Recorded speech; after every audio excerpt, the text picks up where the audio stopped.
Alléluia, alléluia, alléluia, alléluia. Il est le Dieu qui nous fait monter.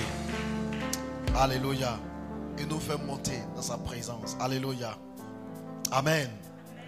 Amen. Un jour viendra. Un jour viendra où on le verra face à face. Face à face. Amen. La Bible dit tel que j'ai été connu, je le connaîtrai. Un jour. Face à face. Fa. Avec le très haut. Amen. Oh, quel jour merveilleux. Quel jour glorieux. Alléluia. Amen. Reçois sa grâce en abondance. Reçois sa grâce en abondance. Amen. Alors comme tu sais, depuis Pâques, nous parlons de la grâce. Amen. Nous sommes comblés de la grâce. Si quelqu'un est malade, mets ta main là où tu as mal maintenant.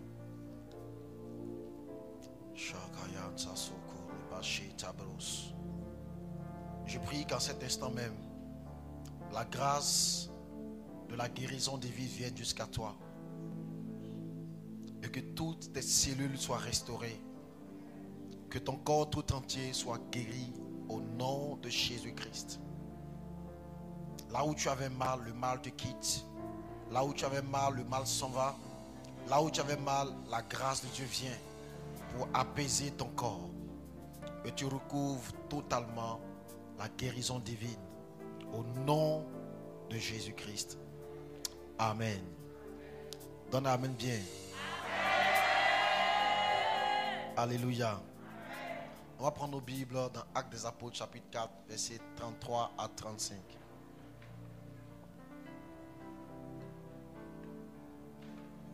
Actes des Apôtres.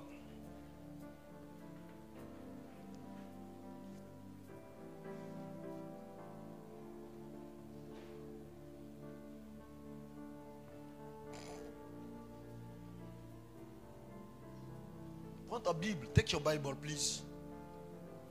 Can you take your Bible? Do you have a Bible? You don't have any Bible. That's pitiful for you. Yes. Actes chapitre 4. Lisons ensemble. Tenons-nous debout, s'il vous plaît. Lisons à 3. 1, 2, 3. Les apôtres rendaient avec beaucoup de force témoignage de la résurrection du Seigneur Jésus. Et une grande grâce reposait sur eux tous. Relisons encore. Rendait avec beaucoup de force témoignage de la résurrection du Seigneur Jésus. Et une grande grâce reposait sur eux tous. Amen. Amen. Verset 34 pardon. Car il n'y avait aucun indigent. Tous ceux qui possédaient des champs ou des maisons les vendaient, apportaient le prix de ce qu'ils avaient vendu. Amen. Amen. Amen. Et le déposaient aux pieds des apôtres. Et l'on faisait des distributions à chacun selon ce qu'il avait besoin. Amen. Merci Seigneur. Bénis-nous ce soir. Fais-nous de bien. Au nom de Jésus-Christ. Amen. Alors là, comme enregistrer mon message de ce soir, s'il vous plaît. Vidéo, tout ce que vous voulez, mais enregistrez-le. Ce serait bien vidéo aussi, ce serait bien. Je sens que Dieu va nous faire du bien aujourd'hui. Amen. Merci Seigneur pour l'instant de la parole. Merci pour ce moment. Tu bénis puissamment ce temps. Nous sommes à toi. Nous nous sommes donnés à toi. Utilise mon faible canal pour bénir tes enfants. Au nom de Jésus-Christ. Amen. Assieds-toi sur la tête de tes ennemis, s'il te plaît. Alléluia. Merci Living Choir. Merci beaucoup. Merci de nous faire du bien. Merci, nous sommes reconnaissants pour vous. Nous bénéficions. Nous profitons de vos dons, de vos talents, de votre service et de votre ministère. Et nous rendons grâce à Dieu pour chacune de vous. Alléluia. Alors dimanche, nous avons vu que la grâce de Dieu est quelque chose de très puissant. Amen. Dans le texte qu'on a lu tout à l'heure, on dit les apôtres rendaient Il est arrivé une saison dans la vie des apôtres, une période où la grâce était répandue. La grâce reposait sur la vie des apôtres. Il y avait des miracles, des guérisons. C'était tellement puissant qu'il n'y avait même pas de pauvres au milieu d'eux. La grâce est capable de te sortir de la pauvreté. La galère galérisante, traumatisante que tu vis là, ça peut être aussi un manque de grâce qui fait ça. Le manque de grâce fait que là où tu sèmes, là, tu peux ne pas moissonner. Là où tout le monde vient s'aimer moissonner, quand toi tu viens, la terre devient dure comme ça. L'année où toi tu t'en fais veiller là, c'est là le prix tombe. C'est comme si la grâce te fuit même. Amen. Les autres ils sont venus, ils sont rentrés, on dit ça là, il y a telle chose, ça marche. Ils sont venus, ils ont eu l'argent. Ils sont venus t'appeler. Quand toi tu es arrivé là, tout est gâté. Ça peut être aussi souvent la grâce. La grande grâce reposait sur les apôtres. Il y avait beaucoup de témoignages. Des témoignages. Ils rendaient avec force témoignages de la résurrection. Il y avait tellement de témoignages à raconter. C'est pas qu'ils allaient dire aux gens Jésus est ressuscité. Non, non. Ils avaient les preuves. Être témoin, c'est quelqu'un qui a vu quelque chose, qui a expérimenté quelque chose et qui s'en dit. Donc eux-mêmes, ils expérimentaient la puissance de la résurrection dans leur vie. Et ils rendaient avec beaucoup de force témoignage de cela. Une grande grâce reposait sur eux. La grâce était répandue. Et la Bible dit qu'il n'y avait aucun indigent. Dans le texte qui suit, verset 34, aucun pauvre. Il n'y avait même pas de pauvres parmi eux. Donc la grâce leur conduisait dans les miracles, dans les signes, dans les prodiges, dans les guérisons, dans des choses extraordinaires. Mais ça les bénissait aussi financièrement. L'église a connu une saison de prospérité matérielle et financière. Amen. Ils étaient bien. Ils avaient l'un, pour faire simple. Ça allait chez eux. Amen. Ils prospéraient financièrement. Donc c'était une belle époque. S'il y a des gens qui passent leur temps à raconter leur passé, à l'époque, on avait l'argent. À l'époque, ça allait chez moi. Avant, mes affaires marchaient. Avant, j'avais l'argent. Au temps de tel président, ça allait. Autant. Que Dieu fasse que ton histoire ne s'est pas passée. Que tu racontes ton histoire au présent. Alléluia. Il n'y avait aucun indigent parmi eux. C'était une période faste. Une période de grâce. Tout allait bien. Les chrétiens étaient prospères. Les chrétiens faisaient envie. Ça allait chez les chrétiens. Quand tu vois une soeur en Christ venir à l'église, tu as envie de l'accompagner. Parce qu'elle vient en Mercedes. Tu penses qu'elle est le pasteur? Oh, elle est juste membre du groupe musical. Donc c'est une période comme ça. Amen. Tu vois un gars, tu dis, mais lui-même c'est qui? Il dit, non, moi je ne suis qu'un portier. Hey! Le gars il vient à l'église en limousine. Amen. Que cette même grâce soit répandue ici à Abdevi. Où tu vois un gars en train de prendre photo, tu le prends pour un gars banal. Comme le photographe de ton quartier là. À qui tu dois de l'argent. Depuis il a pris ta photo, tu n'as pas encore retiré. Donc quand tu vois un frère en train de prendre photo, tu te dis mais ça c'est un gars banal. Alors que c'est une saison de grâce. Donc même le photographe là, c'est-à-dire le voir photographe comme ça, il est photographe à la présidence. C'est lui, c'est quand il y a les grands événements, c'est lui qu'on appelle. Quand le président doit voyager, il sent la réponse, il prend photo. Quand le président reçoit les autorités, il prend photo. Il fait des montages. C'est quelqu'un entend ma voix. C'était une période comme ça que les gens vivaient. La grâce était répandue. Au point où parmi eux, il n'y avait pas d'indigents. Personne ne tendait la main à quelqu'un. Les gens étaient comblés de grâce, comblés financièrement, comblés, ils y prospéraient partout. Tu vois une soeur du MRS. Hey! Elle fait envie. Major de promotion à l'INPHB. Elle a fini 21 ans déjà, elle est DG. Toi-même, tu ne dis pas amen même là. Tu te sens même pas concerné. 21 ans, elle est DG. Elle est une petite fille à Bidjan, elle écrit des deux mains, la main droite et la main gauche. Elle écrit aussi bien avec la main droite qu'avec la main gauche. 21 ans. 21 ans. Elle était directrice commerciale d'une multinationale. Elle coordonne l'activité de 8 pays. Orpheline de père et de mère. Élevée par son grand frère. Qui a inculqué la mentalité de la gagne. On n'est que deux. On doit se battre. Son grand frère répétait avec elle. Quand il vient à l'école, le soir, le grand frère lui-même, Il s'assoit, il répète avec la petite. Un jour, elle a fait un accident, elle s'est cassé le bras. Il s'est dit, comme mon bras est cassé là, c'est que maintenant, mon grand frère va faire que je ne vais plus étudier. Il lui a dit, c'est ton bras droit qui est cassé. Il reste ton bras gauche. Donc elle a appris à écrire avec la main gauche.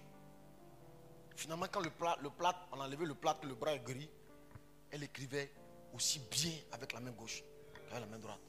Il y a des footballeurs qui jouent des deux pieds. Elle écrit des deux mains. Overflow d'écriture. Amen. Que la même grâce soit répandue ici. Ah, je te vois entrer dans une saison où tu es overflow partout. Où la grâce est rentrée partout. Alléluia. Ton amen me fatigue aujourd'hui. Et regarde, la grâce, ce n'est pas quelque chose que tu mérites. Donc quand je relâche les bénédictions, il ne faut pas te dire non, ça là, ça c'est pour moi. Parce que tu calcules et tu vois que ça là, je ne mérite pas. Quand on me dit déjà à 21 ans, ça là c'est pour moi. Regarde, c'est la grâce. La grâce peut faire que cette année là, tu n'es jamais où tu es là, tu n'as jamais quitté Yopougon. Mais d'ici la fin de l'année, tu peux être en train de voyager dans le monde entier. La grâce. La grâce peut te faire parcourir le monde d'ici la fin de l'année. Est-ce qu'il y a des entreprises qui cherchent des gens qui ne sont pas mariés? Donc même ton célibat peut être une porte ouverte pour toi quelque part. Il y a une entreprise multinationale qui travaille dans le domaine pétrolier. Et ils recrutent des gens qui ne sont pas mariés, qui n'ont pas d'enfants. Donc même ton affaire de n'y a pas enfant, tu pleures tout le temps là. Ça peut te lancer quelque part où. Parce que une fois que tu rentres là-bas, tu voyages tellement qu'on ne veut pas des gens qui ont des attaches. Un jour, l'avion va devenir comme Bara pour toi. J'ai dit, un jour, l'avion va devenir comme Roro pour toi. Un jour. Tu vas avoir des problèmes. Ta femme va se plaindre. Mon mari, tu voyages trop. Papa, on te voit quand? Reçois cette grâce, cette même grâce. Tout ce que tu cherches aujourd'hui, ce qu'il te faut, c'est la grâce. La grâce peut te donner ça. Tout ce que tu cherches, la grâce peut te donner. La grâce peut te donner un mari que tu n'as pas mérité. Oui, toi-même quand tu le vois, c'est que le gars ne te le mérite pas. Quand tu le vois, le gars est trop bon, est trop bien. Toi, tu es trop... Tu n'es pas stable, tu es trop compliqué. Tu te fâches vite, mais le gars, il est doux, il est humble. Quand tu l'entends prier la nuit, tu dis, Seigneur, lui, il ne le mérite pas. Il est trop spirituel. La grâce peut te combler. La grâce peut te combler. Une grande grâce reposait sur les apôtres. Écoutez mes amis, je dis toujours, si tu veux savoir comment Dieu veut qu'une chose soit, regarde comment Dieu a créé la chose au début. Si tu veux savoir comment Dieu veut que le mariage soit, regarde le premier mariage. Si tu veux savoir comment Dieu veut qu'on soit par rapport à la durée de notre vie sur la terre, regarde les premiers êtres humains. Combien d'années ils vivaient? Si tu veux savoir comment les chrétiens doivent être, regarde les chrétiens primitifs, l'église primitive, les premiers chrétiens. La Bible dit que eux là, une grande grâce reposait sur eux. Donc l'église que nous sommes en train de faire aujourd'hui, où on manque de grâce là, ce n'est pas la volonté de Dieu. Dans le plan initial, le plan parfait de Dieu, une grande grâce doit reposer. Et on ne doit trouver aucun indigent. Aucun frère qui se prenne par les moyens chez les frères.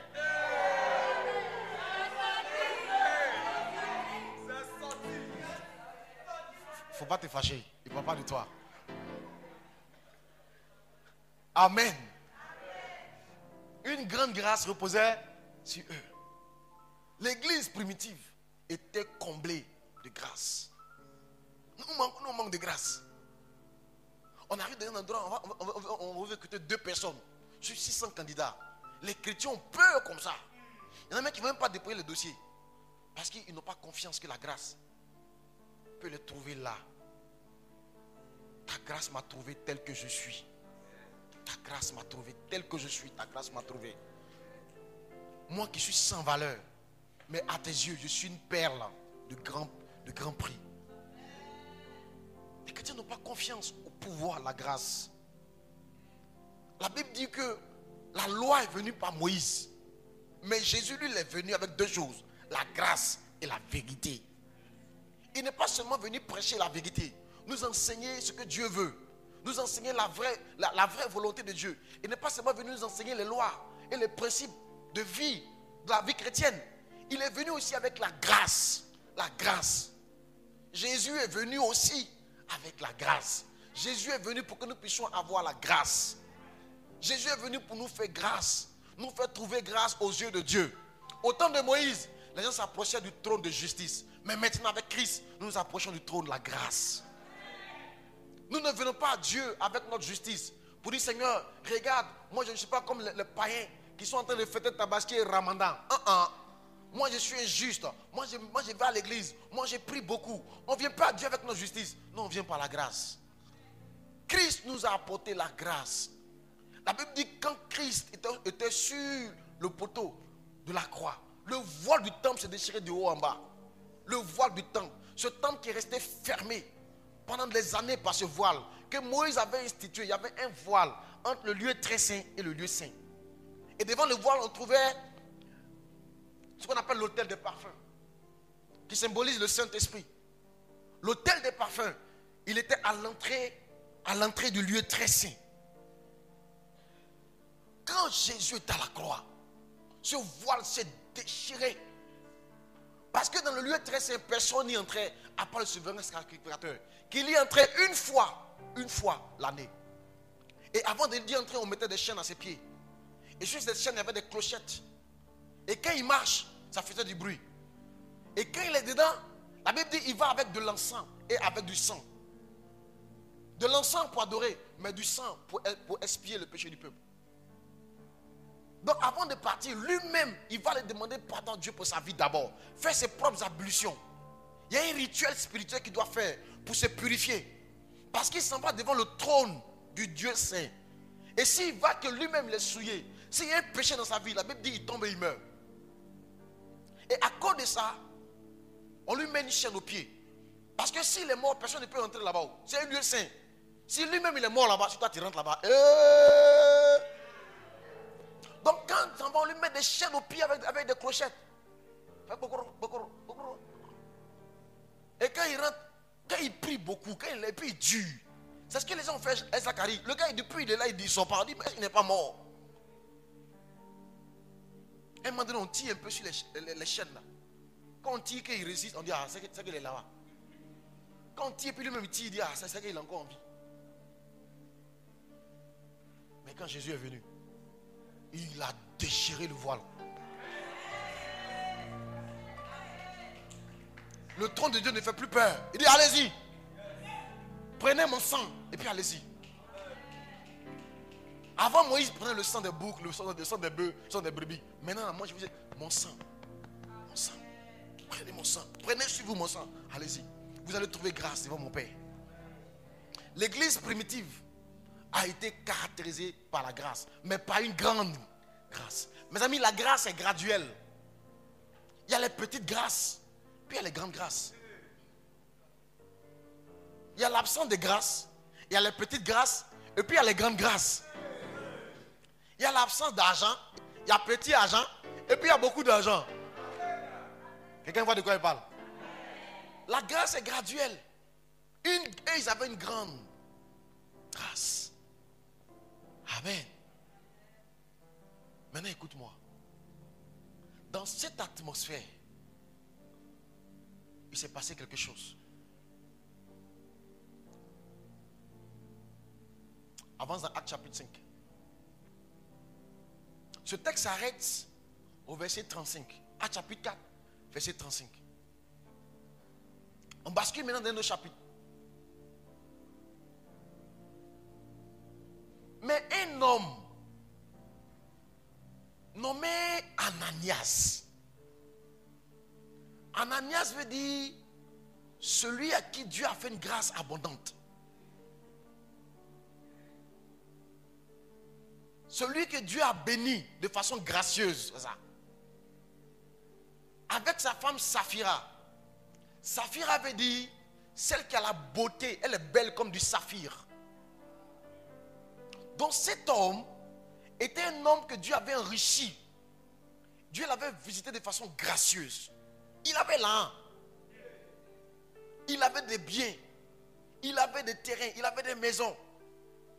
Et il avait épousé une belle femme qui avait une beauté qui était brillante, une beauté éclatante, une beauté étincelante, une beauté qui se remarque comme du saphir. Amen. Ils ont vendu une propriété. Donc, c'était des gens qui avaient des biens. Ils ont vendu une maison. Et ils sont venus. Ils ont mis une partie de côté. Et ils sont venus. Et sa femme le sachant. Puis il apporta le reste et le déposa aux pieds des apôtres. Dans cette atmosphère où la grâce était répandue, les gens vendaient leurs biens. Parce que les gens aimaient partager avec les frères. L'amour était répandu dans le cœur. Personne ne voulait voir son frère dans les problèmes. Donc les gens vendaient leurs biens, ils envoient au pied des apôtres. Et puis on distribuait à chacun selon ses besoins. De sorte que chacun était comblé. La vie de Dieu était là. Amen. Mais dans cette atmosphère, il se trouvaient deux personnes, monsieur et madame, qui se sont assis et qui ont dit non. Nous là, on a vendu notre maison là. On ne va pas aller tout donner. On va garder une partie. Et puis on va aller donner l'autre partie aux apôtres. Cet homme-là a fait ça. Sa femme était au courant. Pierre lui dit, Ananias, pourquoi Satan a-t-il rempli ton cœur au point que tu mentes au Saint-Esprit et que tu aies retenu une partie du prix du champ? Avance. S'il n'eût pas été vendu, ne te serait-il pas, ne te restait-il pas? Et après qu'il a été vendu, le prix n'était-il pas à ta disposition? C'est ton argent. Champ, c'est pour toi. Tu as vendu même là, c'est pour toi. Tu n'étais pas obligé de venir essayer ça. Mais pourquoi tu viens ça à l'église? Dieu dit on n'a qu'à donner 10%. Tu es venu, tu as levé la main. Tu les portes, tu t'as donné une enveloppe. Puis tu t'en mets 5% dedans. Mais l'argent en temps normal, c'est ton argent. Tu n'es même pas obligé même de venir ça à l'église. Mais pourquoi toi tu viens à l'église? Et puis tu mets 5%. Et puis quand le pasteur dit ceux qui envoient leur dîme, tenez-vous debout. Puis tu te lèves. Sachant que toi c'est 5% que tu as mis dedans. Pourquoi viens-tu mentir au Saint-Esprit?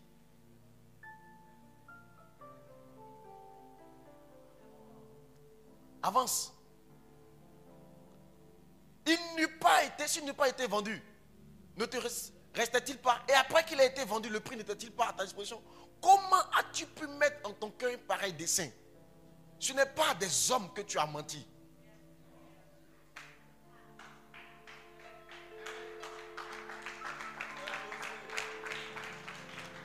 Dieu m'a dit qu'il y a 3 types de mensonges.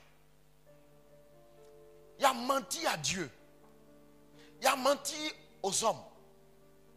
Et puis il y a menti à soi-même. Les 3 mensonges nous privent de la grâce de Dieu. Dans une telle atmosphère où la grâce était répandue, où l'église était visitée par les miracles, il y avait des prodiges, les gens étaient bénis financièrement. Quelqu'un va mourir. Regardez ce qui lui est arrivé. Ananias entendit ces paroles, tomba et expira.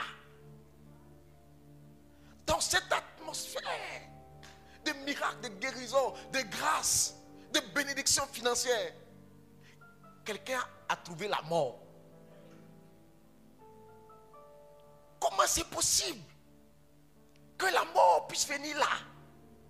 Là où il y a la grâce, où il y a la santé, où les apôtres faisaient des miracles et des guérisons. Comment la mort peut trouver un frère en Christ, un chrétien? Comment lui, Satan a pu l'avoir dans cette atmosphère? Comment Satan a pu rentrer? L'esprit de mort a pu rentrer dans l'église et puis le cibler lui et le tuer là. Comment?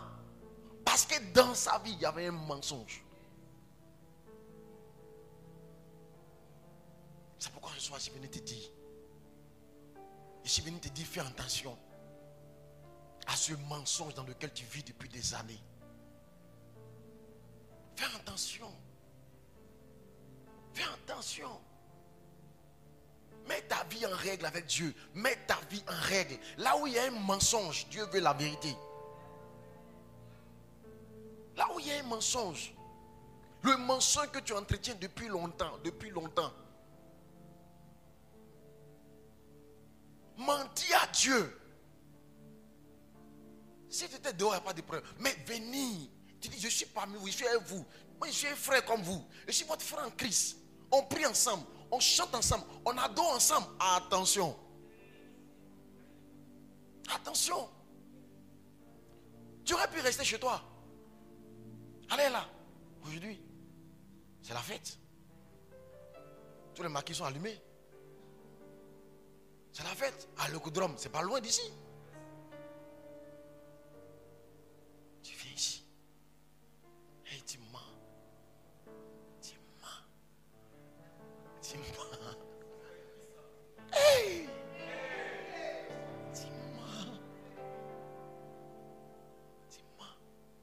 C'est fort. Tu mens. Ananias est mort. À cause des mensonges. Il voulait venir blaguer Dieu. Blaguer Dieu. Quand il est ici, il a les mains levées. C'est lui qui est le lead. Quand il chante, ils ont dit, wow, quel frère. Quand il prie, on dit, wow, je veux ressembler au frère. Seigneur, donne-moi la même grâce que le frère. Donne-moi la même grâce que la soeur. Oh Seigneur, je veux ressembler à tel couple. Seigneur, donne-moi de la grâce de me marier. Parce que je veux ressembler à tel couple. Oh, le couple là. Hey! Le couple là. Palabre n'est pas palabre. Injure n'est pas injure. Des fois, même ils se maudissent. Le couple là. Il y a des couples même qui se mettent d'accord pour venir mentir au pasteur.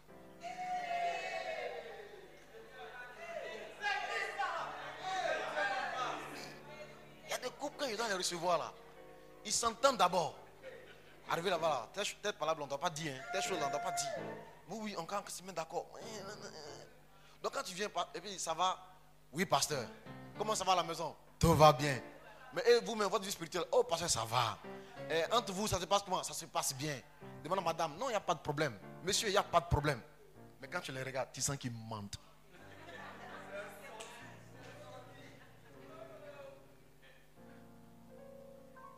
Amen. Menti. Ananias, Saphira et Ananias, ils étaient d'accord pour venir mentir au pasteur Pierre. Ils sont mis d'accord. Ils ont menti à Pierre. Beaucoup de personnes vivent dans le mensonge. Beaucoup. Beaucoup de gens vivent dans le mensonge. Beaucoup de gens, quand ils vont au lycée là, ils doivent apparaître au lycée comme étant des gars choucous. Mais souvent à la maison, il n'y a même pas. C'est dit, même tabouret pour s'asseoir là, chez ses parents, il n'y en a pas. Mais au lycée là, ça c'est le dur du lycée. Tes swag, les débuts du lycée. Toutes les filles les veulent parce que là-bas, il apparaît comme un gars, truc. Mais le gars même là, en réalité, pour manger même à la maison, c'est dur.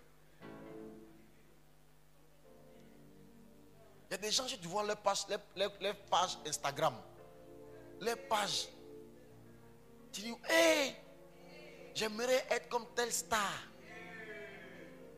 Oh, elle a crédit de loyer impayé. Au moins 2 ans comme ça, si elle paie ses problèmes d'Abidjan et ça.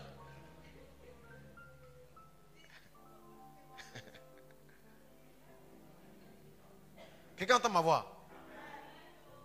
C'est le mensonge qui fait que les gens se privent de la grâce. Parce que les gens n'aiment pas. Les gens ne sont pas vrais. Les gens ne sont pas vrais.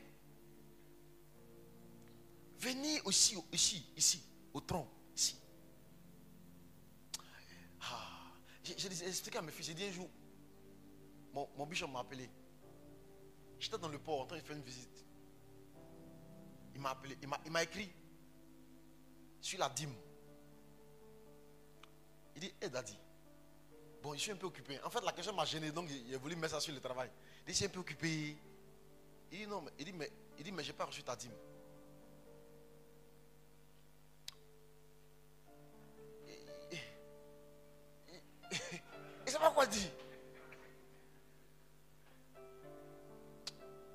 Moi, j'ai voulu le mettre dans un truc là. Mais mon bishop, il est trop smart. Il dit non, la dîme que j'ai reçue là, c'est la dîme de l'église, mais c'est la dîme personnelle. Il dit non, on a envoyé la dîme. Il dit non. C'est qu'il te demande là.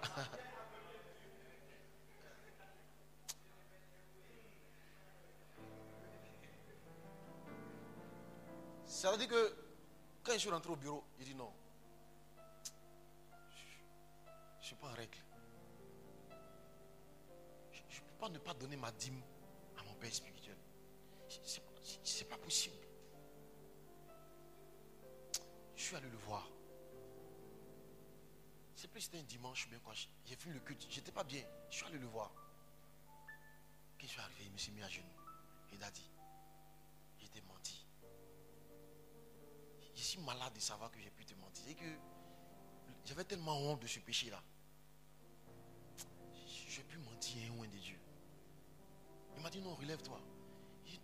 J'ai pleuré. Ah, le gars a vu qu'il était sincère. J'ai dit, je ne suis pas bien. Quel genre de fils je suis? Si je ne peux pas, je ne vais pas payer la dîme à mon père spirituel. Je n'ai pas compris que c'est une grâce pour moi d'être connecté à un tel homme et de lui donner la dîme de ce que Dieu me donne. Donc, si rentrer dans un raisonnement, des fois je vais utiliser ça pour l'église ici, pour des trucs. Après, je dis non, je n'ai pas à raisonner Dieu. Je dois compter sur la grâce de Dieu. C'est que Dieu me donne comme instruction. J'obéis. Le reste, je compte sur la grâce. Il prendra son arbre de vie.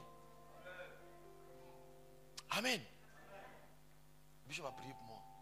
Puis je me suis levé. Je me suis senti déchargé. Regarde, il ne faut pas mentir à Dieu. Dieu connaît tout. Dieu connaît ta vie. Dieu connaît tout. C'est parce que tu ne comptes pas sur la grâce que tu as tellement de luttes. Tu es là, tu fais des raisonnements. Des fois même, elle a dîme, tu vas raisonner. Tu vas faire ceci. Ça là même là. C'est dans l'Ancien Testament. Dans le Nouveau Testament, on ne parle plus de ça. C'est pour tout ça que tu es pauvre. Tu as des problèmes. Parce que tu raisonnes Dieu. Tu le calcules. Depuis tu calcules, ça ne tombe pas. Mais tu es dedans. Hey! Il faut que tu sois dans la vérité. Toi, tu exhortes les gens sur la dîme. Toi, mais tu ne donnes pas la dîme. Toi, mais tu exhortes les gens dans la série d'honneur là. Tu prêches, tu donnes. Au moment où l'heure de front, tu dis frère, Dieu a dit donnez, vous sera donné. En t'attendant dans l'église, mais toi, mais tu ne donnes pas. Tu donnes par hasard. Tes doigts là, il y a des yeux dessus. Quand tu mets dans ta poche comme ça, là, tes doigts sont en train de trier le billet pour savoir que ça là c'est 10 000. Ça c'est 500. Il ne parle pas de toi. Hein.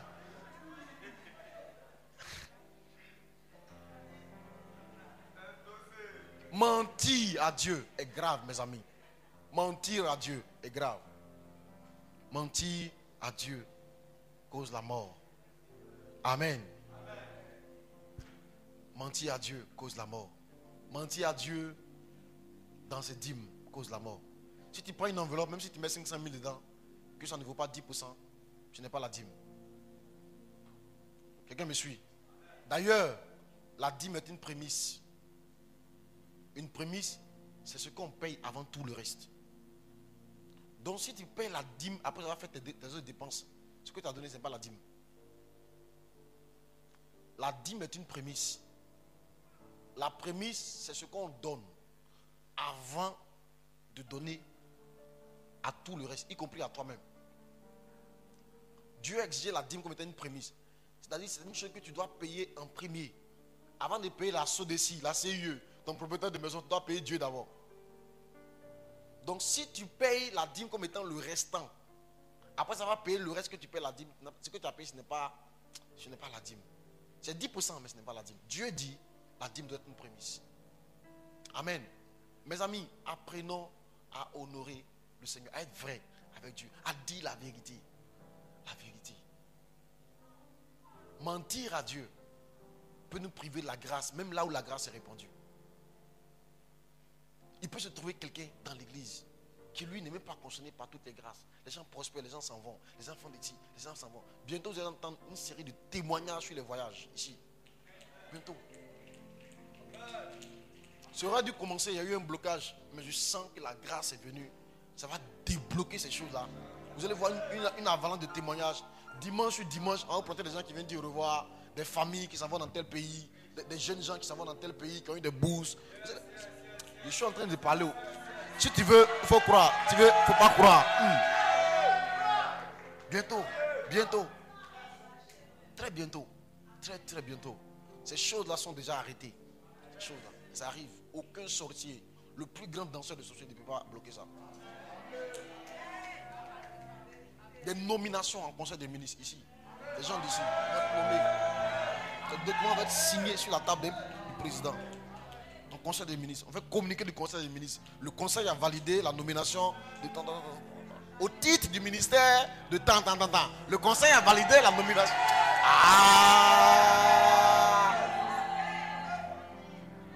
C'est la grâce. Tes parents même ils sont au village et puis ils sont étonnés. Mais c'est la grâce. Une chose pareille n'est jamais arrivée dans notre famille. Jamais. Une chose pareille. Comment cela peut-il se faire? Comment? Grâce. Je me souviens une année, en plein conseil des ministres, au temps du président Bédié. Il s'est posé un problème sur les marchés publics. Puis le président Bédié était fâché. Il dit il veut. Il dit le gars là, je ne veux plus. Je ne veux plus de lui. Il dit au ministre, il dit trouve-moi quelqu'un. Maintenant. Le ministre est sorti, il allait dehors. Il a pris son téléphone, puis il a appelé. Il ne me connaissait pas. Il dit allô, je suis le président du conseil des ministres. On doit prendre un directeur. Pourtant, je vais te donner ton nom. Je vais donner ton nom. Le ministre a un problème, le président est fâché. Comment se fait-il que ce gars-là est encore à ce poste? Il veut un gars, donne-moi un nom maintenant. Ensuite, le président est fâché, puis il renvoie le ministre. Le ministre est parti. J'ai un problème, mais je vais te donner ton nom. Ton nom pour devenir directeur. Que la même grâce soit ton partage. Ceux qui vivent comme ça, ceux qui obtiennent ces grâces de Dieu, c'est les gens qui sont dans la vérité. Quand tu vois David était vrai. L'enfant était vrai, l'enfant était dans la vérité. Il ne cherchait pas à être quelqu'un d'autre. Là où il a peur, il dit Seigneur, il disait le psaume. Il dit Seigneur, j'ai peur. Mon âme, pourquoi t'as battu au-dedans de moi? Mon âme, espère en l'Éternel. Mon âme, bénis l'Éternel. Il dit j'ai été conçu dans le péché. Il n'a pas honte de le dire. Et ma mère m'a enfanté dans l'iniquité. Il n'a pas honte de le dire. Il était vrai. Il ne cherchait pas à faire genre. Ça ne sert à rien d'être genre. Ça ne sert à rien. Sois vrai avec toi-même. Si tu ne sais pas prier, il faut dire je ne sais pas prier. Si tu n'arrives pas à prier, il faut dire ah, moi, mes 2 jours là, je ne prie pas bien. Moi-même là, en fait, là, il y a tel problème. C'est parce que vous ne savez pas. Je suis avec vous ici comme ça, mais pour l'instant, là, ça ne va pas chez moi. Aidez-moi. Sois dans la vérité. Sois dans la vérité. Au d'être dans le mensonge. Au de faire genre alors que c'est chaud sur toi. Quelqu'un entend ma voix? Il y a eu un temps de prière avec l'école de Tyrannus. Et les amis, venez, on va prier. On va prier pour nous-mêmes. Que Dieu nous fortifie. La Bible dit le royaume de Dieu ne consiste pas en parole. Affiche le texte là. Le royaume de Dieu ne consiste pas en parole, mais en puissance. Et les gens, beaucoup de gens, en citant ce texte, ils disent le royaume de Dieu ne consiste pas seulement en parole. Dans le texte, il n'y a pas le mot seulement dedans. Le royaume de Dieu ne consiste pas en parole. C'est-à-dire que ça ne consiste pas du tout en parole. Le royaume de Dieu, ce n'est pas la tchatch. Le royaume de Dieu ne consiste pas en parole, mais en puissance. Paul dit, ma prédication n'a pas consisté en c'est pas les paroles, mais c'est une démonstration de puissance. Tu dis que toi tu marches avec Dieu, mais je te masturbe.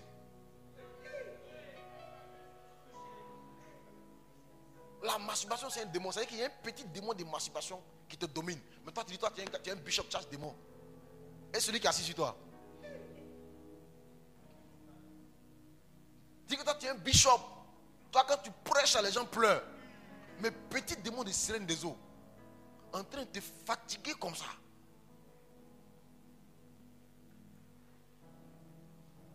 Le diable attaque. Chaque démon attaque par ce qu'il est. Si l'esprit de peur t'attaque, c'est pour que la peur vienne en toi. Si la sirène des eaux t'attaque, c'est pour que toi, ta vie sexuelle soit désordonnée. Donc tu peux dire que toi tu es un oint, tu marches avec Dieu, tu es oint, tu es puissant, tu es fort. Et puis tu vis dans le pays sexuel. Toi tu es faible. Il y a un petit démon que tu as vaincu. Car le royaume ne consiste pas en parole. Ça ne consiste pas. pas la bouche. Moi, je suis pasteur. Ma vase d'honneur. Moi, je suis AP. AP là. C'est pas en parole. C'est pas en parole. Moi, je suis dans le cursus pastoral. C'est pas en parole. C'est pas ça. Ce que tu dis là, ça n'impresse pas quelqu'un. Ça n'impresse pas. La puissance. C'est ça qui fait la différence. Donc, si tu disais que depuis là, toi, tu ne faisais que tchatcher, mais en réalité, tu manques de puissance. À part de dire, il faut dire la vérité. Tu manques de puissance, oh. Je suis faible. Il y a une copine dans ma vie. Avant, c'est quelqu'un qui me voit dire, pasteur, je viens de me dire la vérité. 2 jours là, quand tu prêches, ça me touche trop. Je viens de dire la vérité. J'ai une copine. Il dit, c'est bien. C'est un bon début. Un bishop. Ça me fatigue. Quand il voit la fille là, il devient faible. C'est faible. Qu'est-ce qu'il y a en face d'elle? Je ne sais pas quoi faire. Moi-même, je vais laisser, mais je ne peux pas. Il se moque d'elle. Il dit, aimez-vous. Vous allez partir en enfer ensemble. Tu as compris? Main dans la main. Amen. Soyons dans la vérité. Alléluia. Le deuxième type de mensonge qui est grave, c'est le fait de mentir aux hommes. Mentir aux hommes. Alléluia. On ment aux hommes souvent pour se dépanner. C'est pas ça. On ment pour se dépanner. On ment pour éviter les problèmes. Voilà.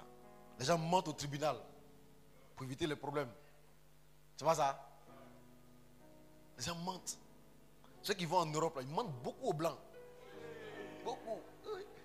Les gars racontent une histoire que dans son pays là-bas, là, il y a la guerre. On a attrapé tous les Djoula, on veut les tuer. C'est pour ça que lui, il est ici. J'ai un ami, par exemple, qui est parti en 2005. Il y a eu les événements de 2004 en Côte d'Ivoire, pour ceux qui étaient nés. Les événements de 2004 à l'hôtel Ivoire, où l'armée française a... Vous vous souvenez, hein, pour ceux qui étaient nés, voilà.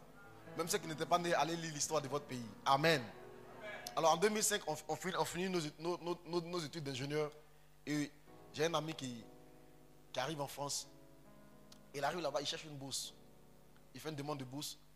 Et on le convoque à un entretien pour qu'il puisse défendre son dossier. Et il dit que lui, enfin il s'appelle Ouattara. Il dit que lui, il est de la famille de notre président. En ce moment, notre président était dans l'opposition. Voilà. Que c'est son oncle. Que comme notre président est opposant là, les gens veulent le tuer. Lui, les gens veulent le tuer. Ils ont tenté de tuer sa maman et puis lui, il a fui. Il est venu en France. Donc sa maman n'a plus de travail. Il dit sa maman travaille à la mairie, dans une commune d'Abidjan. Que à cause de son nom, on l'a renvoyé. Donc il n'a pas de source de revenus. Du coup, il se retrouve là-bas en France, mais il ne peut pas étudier. Parce qu'il a besoin d'une bourse. Quand les Blancs ont entendu ça, on leur donne la bourse en même temps. Tu vois? Les gens mentent pour se dépanner. Les gens mentent. Amen. Quelqu'un m'a demandé dernièrement, il dit, pasteur, est-ce que les avocats iront au ciel? Il dit, mais pourquoi? Jésus met un autre avocat. L'avocat, c'est une bonne chose. Il dit, non, mais est-ce que souvent l'avocat ne ment pas?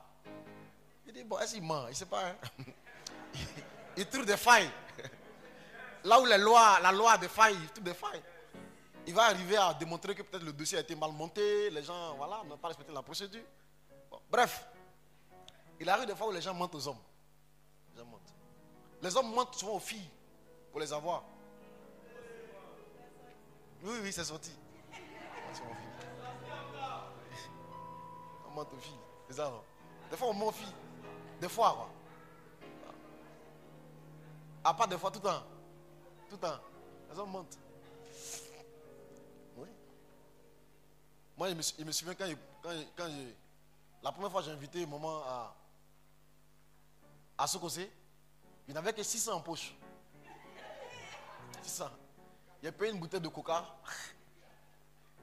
Il dit, qu'à boire. Pour moi, ça va.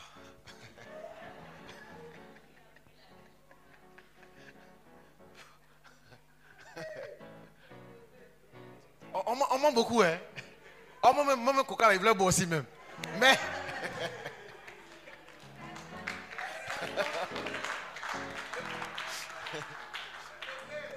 Pour moi, ça va.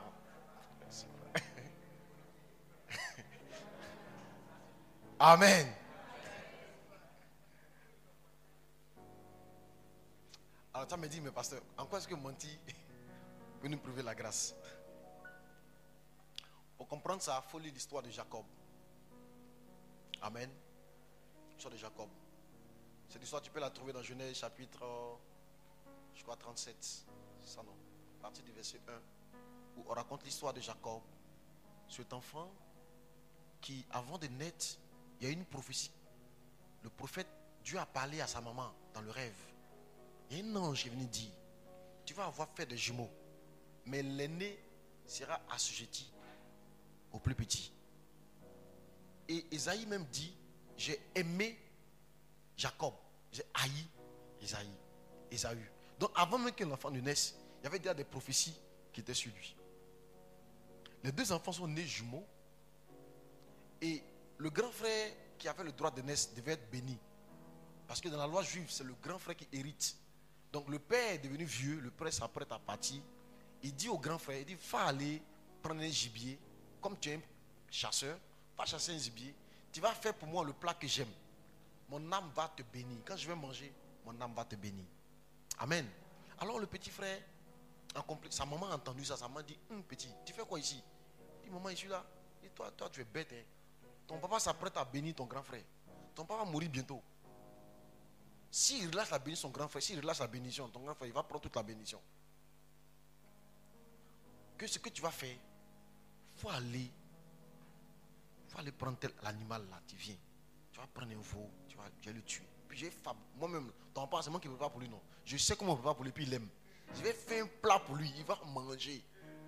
L'enfant, il peut dire, mon papa là, sa parole est dangereuse. Si il se rend compte que je n'ai pas le grand frère, que je vais le tromper, il peut me maudire. Sa maman dit non, que la malédiction là aille sur moi. Femme aussi, c'est l'homme. Hein? Amen. Alors ce qui se passe, on prend l'animal qu'on a tué là, on prend ses poils, et puis on met de la colle sur l'enfant, on colle les poils dessus, parce que son grand frère est velu. Et puis l'enfant arrive devant son papa, le plus petit. Or son papa attend le grand frère pour le bénir. Et son papa est devenu aveugle. Le père demande, qui est là? Et le petit frère répond, il dit, c'est moi, ton fils, Ésaü. Amen. Son papa dit, mais la voix ressemble à la voix de Jacob. Mais la peau là, effectivement, c'est la peau d'Ésaü. Ésaü, lui, il est velu.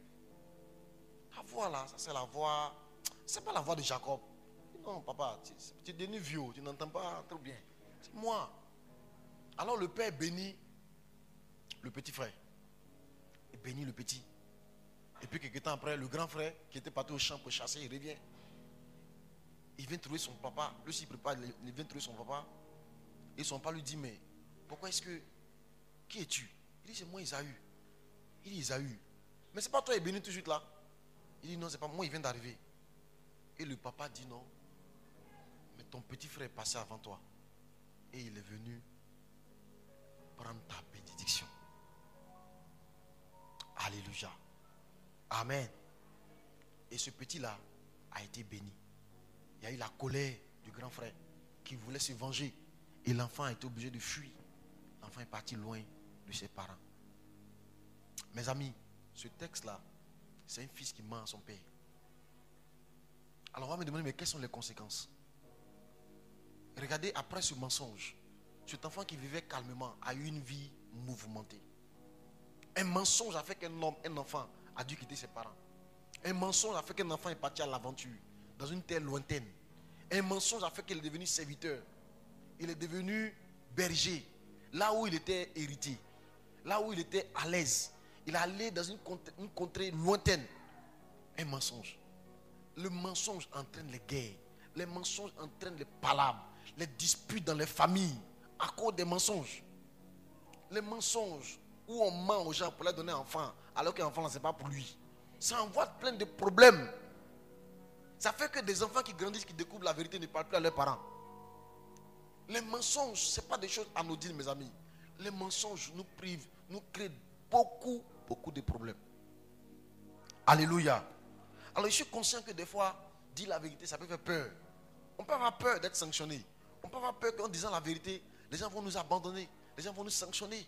S'il leur dit que je suis encore à la maison, alors que s'il leur dit que je suis en route, on peut m'accepter alors que je suis encore dans mon lit. Dire la vérité, des fois ça peut faire peur. Mais Dieu ne nous donne pas le choix, mes amis. Dieu nous demande de dire la vérité. La vérité. On n'a pas le choix. Nous sommes les enfants de la vérité. On doit dire la vérité. La vérité. La vérité. La vérité aux gens. La Bible dit que chacun de vous parle à son frère selon la vérité. Que chacun de vous parle à son frère selon la vérité. Il faut dire la vérité. Dis la vérité au gars. Dis le gars la vérité. Si le gars là tu l'aimes pas, il faut dire que tu l'aimes pas. Il faut dire. Oui. Il faut le dire de façon polie quoi. Frère. Dans l'amour du Seigneur quoi. Mais ça ne va pas le faire. Je ne vais pas te perdre le temps. Je ne suis pas encore prêt pour ça. Et puis on n'est pas... Je sais que tu vas voir mieux que moi. Moi, je ne suis pas pour toi. Il faut dire la vérité. Il ne faut pas avoir peur de blesser les gens. Il faut dire la vérité aux gens. Mais il faut savoir dire la vérité aux gens. Amen. Mais il faut toujours dire la vérité. Toujours dire la vérité. Il faut être dans le vrai. Voilà. Le mensonge aussi, c'est cacher souvent ses réelles intentions. Tu sais, une vérité dite à moitié n'est pas la vérité. Une vérité dite à moitié n'est pas la vérité. Des fois, on fait exprès pour cacher certaines parties de la vérité. Et puis on dit un bout. Ça, ce n'est pas la vérité. Ce n'est pas la vérité. Il faut dire la vérité. Amen. Il faut dire la vérité. Quand je coach le couple, je leur dis ça. Il dit, il faut dire la vérité. Il faut que la fille là te connaisse. Et je disais à un jeune homme, est-ce que la fille là te connaît? Elle dit, pasteur, il me connaît où? Hey, moi, il n'y a rien à cacher où? Il dit, tu es sûr? Elle dit, hey, il me connaît, elle me connaît où? Il demande, la fille, tu le connais? Elle dit, pasteur, il le connaît. Il dit, tu ne le connais pas? Est-ce qu'il t'a tout dit? Pasteur, il m'a tout dit. Il dit, hé, frère, tu lui as tout dit? Il dit, pasteur, il a tout dit. Et il demande au frère, est-ce que je peux lui dire? Il dit, pasteur, tu as lui dit quoi?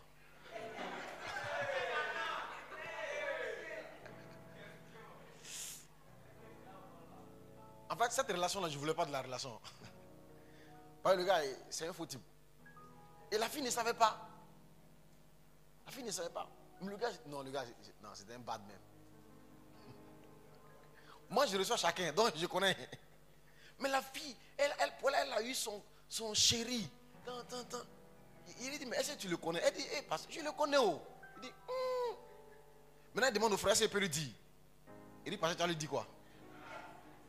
Il dit, bon, donc, retirez-vous et puis, dis-lui toute la vérité sur toi.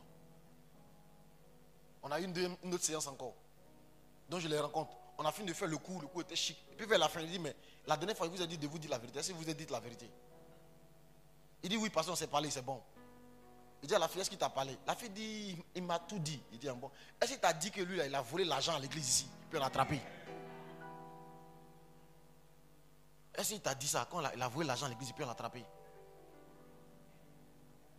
Il dit, bon. Il m'a dit qu'il a eu des problèmes à l'église, tout ça, mais il n'avait pas allé dans les détails. Il dit, bon. Maintenant que tu entends ça, tout que c'est grave, c'est pas grave. Elle dit, c'est grave. Il dit, mais il t'a pas dit. Et puis, est-ce qu'il t'a dit que c'est pas une seule fois qu'il a volé, puis on l'a attrapé?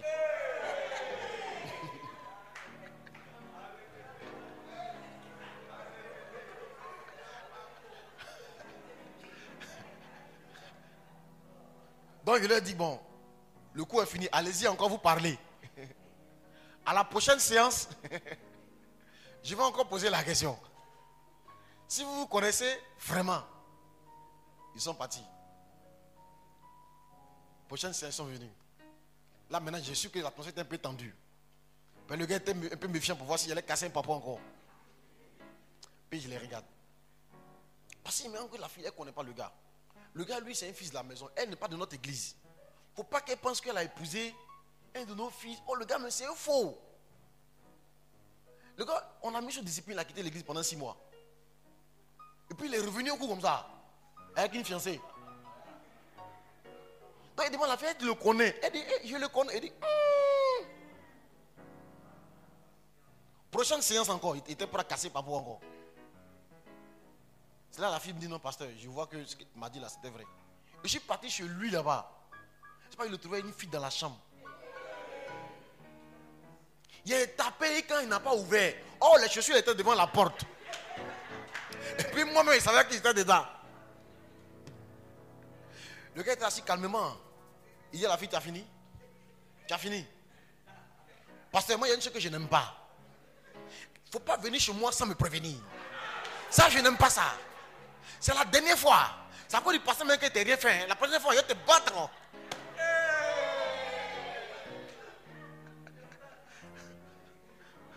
Dites-vous là. Il a fallu les protocoles qui sont allés les séparer. Parce que plus le gars parlait, plus sa main partait.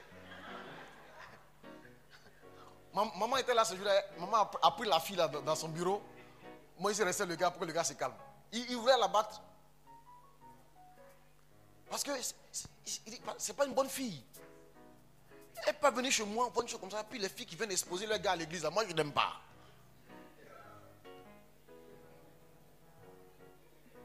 Prends le temps de connaître le gars qui te cotise. Prends le temps de connaître toute la vérité sur le gars qui te cotise. Ou la fille qui te plaît. Prends le temps de la connaître. C'est pour ça qu'il dit à mes filles, si quelqu'un te plaît, viens me voir. Les amours secrets là.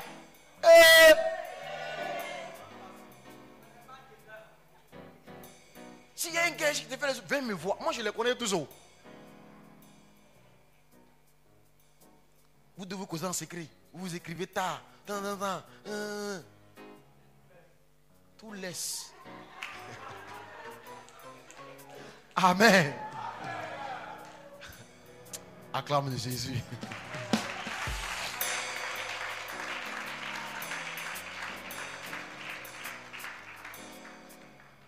Alléluia. Soyons dans la vérité. Exige la vérité. Si un homme te ment déjà dans les fiançailles, il va te mentir dans le mariage. S'il te ment déjà dans les fiançailles, il va te mentir dans le mariage. Fais attention à ces petits détails. Si tu vois qu'il y a certaines questions, quand tu lui poses, il tourne autour du pot, de façon, il n'est pas encore pour être un bon mari. Ou bien la fille là, il y a des choses que tu ne sais pas, des zones d'ombre que tu ne sais pas. Le mariage est basé sur la vérité. Le 4e pilier du mariage, la Bible dit Adam et Ève, Genèse chapitre 2 verset 25, ils étaient tous deux nus l'un devant l'autre et ils n'en avaient point honte. Adam et Ève, je vous ai dit, si vous voulez savoir comment une chose doit marcher, regardez la première fois où Dieu a créé. Le premier mariage, dans le premier mariage, l'homme et sa femme étaient tous deux nus l'un devant l'autre et ils n'en avaient point honte.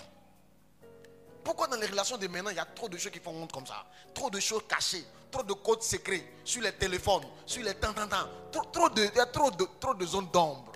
Les gens ne sont pas nus l'un devant l'autre. Les gens sont faux. Les gens ne sont pas dans la vérité. C'est pour ça que les mariages ne marchent pas. C'est pour ça que l'amour n'est pas réel, n'est pas sincère. Et ce n'est pas durable. C'est pour ça que vous êtes en joie une semaine et puis après vous faites par là pendant 2 mois. Parce que vous êtes des étrangers. Vous ne vous connaissez pas. Parce que les gens sont pressés. Eux aussi devenus madame. Les gens ne prennent pas le temps d'étudier les gens. Adam et Ève étaient tous deux nus. Ils n'ont rien à cacher. Adam que tu vois là, c'est son tout qui est là. Il n'a rien à cacher, il est là. Madame Ève. Ça. Mais maintenant, tout est faux. Faux ongles, fausses lèvres, faux dents, faux cils, faux yeux, faux cheveux, fausses fesses. Ah, maintenant, il y a vu qu'il y a fausse fesse même. Faux sein, faux tantan, faux ventre. Parce qu'on prend des gaines pour plaquer même. Donc ce que tu vois là, c'est pas vrai, c'est faux. Si on enlève gaine là, ça va faire bidon.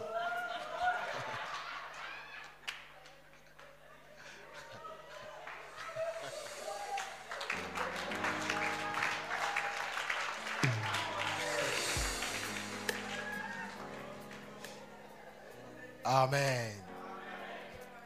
Alléluia. Ils étaient tous deux comment? Nus. L'un devant l'autre. Pas devant les autres, hein. L'un devant l'autre. Monsieur connaissait madame. Madame connaissait monsieur. Monsieur connaissait sur ce qu'ils aiment, ce qu'ils n'aiment pas, ce qu'ils sont, ce qu'ils ne sont pas, sur leur peur, leur joie, leur forme. Ils savaient tout l'un de l'autre. Ils savaient, ils se connaissaient. C'est pour ça que malgré le péché, même quand Dieu les a chassés, ça n'a pas cassé leur couple. Ils sont restés ensemble. Ils sont devenus, l'un est devenu comme la moitié de l'autre. Ils sont tellement complices. Ils sont un. Si Satan a eu un, il va avoir l'autre. Parce qu'ils sont un. S'il parle à quelqu'un ici, prenez le temps de connaître la vérité sur l'autre. Le mariage a détruit la vie de beaucoup de gens. Il y a une jeune fille que j'ai connue, je termine par ça. Elle était tellement belle, chic. La petite là, elle était bien respectueuse en plus. Elle était tellement bien jusqu'à ce qu'elle rencontre un jeune homme. Ce jeune homme là, c'était un homme d'affaires. Je me souviens qu'un jour je suis allé chez les parents de la fille là. Et puis le gars, il était à l'extérieur, il était au Cameroun. Et il a appelé de là-bas. Quand il appelle, toute la famille est contente comme ça. Notre beau, il faut nous envoyer ça. Même le grand-père a pris le téléphone pour parler aussi. Grand-père lui, il a demandé un téléphone. Mon téléphone il est gâté, oh mon fils. Chacun demandait pour lui. C'était le beau, très très fort. Le beau des beaux. Le jeune homme là, il a commencé à marcher à la fille. Un jour je dormais, puis j'ai eu un rêve. Et quand je me suis réveillé, j'ai dit à ma femme, j'ai dit, il y a une jeune fille là, c'est une de vos parents là. Il faut dire à tes parents de ne pas accepter la dot. Elle dit, mon mari, pourquoi tu sais? Non, le jeune homme, je ne le vois pas bien. Hein. Votre beau là, de toute façon vous l'aimez là, moi, je ne le vois pas bien. C'était ma phrase. Un jour je me suis rentré devant l'école de police. Je dis, ma femme, tu te souviens de telle affaire, il t'a parlé là. Votre beau là, moi il ne le voit pas bien, hein. Je le vois bizarrement. Et je me souviens qu'elle me dit, j'ai informé mes parents, mais ils disent que eux là, si c'est Dieu qui a parlé, Dieu n'a qu'à venir leur parler eux-mêmes. Parce que le gars il était généreux. Dès que le gars est venu payer la dot, il a fait la dot de la fille là. Il a ouvert un magasin pour elle. La fille là va au magasin, elle trouve souvent des petits trucs devant la porte où ils ont attaché fil, ils ont mis ça dans tête de magouilla, ils ont déposé des trucs comme ça. Au départ on dit oh ça c'est les jaloux, les autres commerçants qui sont à côté qui sont jaloux. La fille là, un peu souvent elle est malade, après elle va bien, après elle est malade, après elle va bien. Des fois même elle est malade, le gars il est en mission à l'extérieur, elle va bien. J'ai dit à ma femme, j'ai dit, faites quelque chose pour votre parent, elle va mourir. Le gars là, je ne le vois pas bien. Mais les gens fermaient les yeux sur tout le reste. Parce que c'était un beau généreux. Personne ne sait savoir lui là, il prie où? Qu'est-ce qu'il fait? Spirituellement, qu'est-ce qu'il fait? Je vous assure. Un moment donné, le papa de la fille a dû venir à Abidjan. Sous mes interpellations, il est venu à Abidjan, il va venir voir quand même. Quand il est venu, sa fille est en train de pourrir dans la chambre. Elle dormait dans la même chambre avec le gars. Elle commençait à avoir des odeurs même. Mais le gars dormait elle sur le même lit. C'est comme ça qu'elle s'est décomposée. Elle était amaigrie dans la maison. Le gars lui partait faire ses missions, gérer ses affaires. Le vieux a dû demander la permission. Notre beau, je vais prendre ma fille là pour aller la soigner un peu. Il dit, il n'y a pas de problème, il a envoyé la fille. Quand la fille est morte, le jeune homme est venu au funérailles. Il est venu, la voiture dans laquelle il est venu. Ils sont venus vendredi. Il est resté dans la voiture jusqu'au samedi. Après l'enterrement, il n'est pas descendu de la voiture jusqu'à ce que l'enterrement finisse. Et que ses amis demandent la voiture pour qu'il retourne à Abidjan. Cet homme-là a sacrifié cette jeune fille, sa beauté et son avenir et ses grâces pour que ses affaires avancent. Faites attention. Cherchez à connaître la vérité sur les gens qui sont autour de vous. Faites attention à ça. C'est du déjà vu. Si tu es avec quelqu'un qui ne te donne pas la paix, il y a un petit doute. La Bible dit tout ce que tu manges. Si tu as un doute au sujet de ce que tu manges, tu es en train de pécher. Si il y a un petit doute, c'est-à-dire que le gars il est bien mais, la fille elle est bien mais, c'est bien mais. S'il y a un doute, il faut que tu sortes de là. Quelqu'un entend ma voix? Et c'est pas pourquoi je dis ça pour terminer. Mais je vous demande, faites attention. Cherchez à connaître la vérité. Parce que les gens sont faux. Parmi vos amis, il y en a qui sont des sorciers. Parmi tous ceux qui sont vos gars, qui vous suivent, il y en a qui volent la nuit. Écoutez ce que Dieu m'a dit. Il dit parmi les journalistes qui sont à la télévision que vous voyez, il y en a qui sont des sorciers. Parmi les journalistes, parmi les stars du football que vous voyez, il y en a qui sont des sorciers. Satan recrute comme Dieu recrute. Parmi même les enfants des arbres de vie, il y en a qui sont des sorciers. Donc le monde là, c'est pas ce que tu vois. Hein. Si tu te bases seulement sur tes yeux pour regarder ce qui frappe les yeux, tu vas être un gaou, les enfants vont te manger.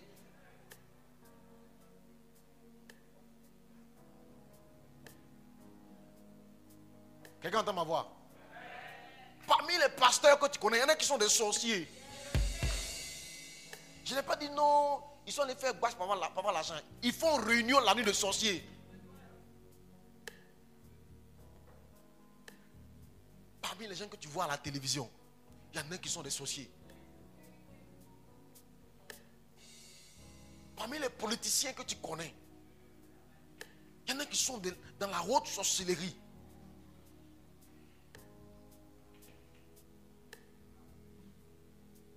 La plupart des gens ne vivent pas dans la vérité, mes amis.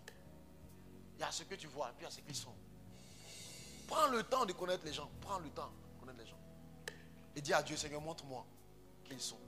Le jeune homme a dit même beaucoup. Montre-moi qui il est. Montre-moi. Parce que moi, je ne vois que son apparence. Je n'entends que ses mots.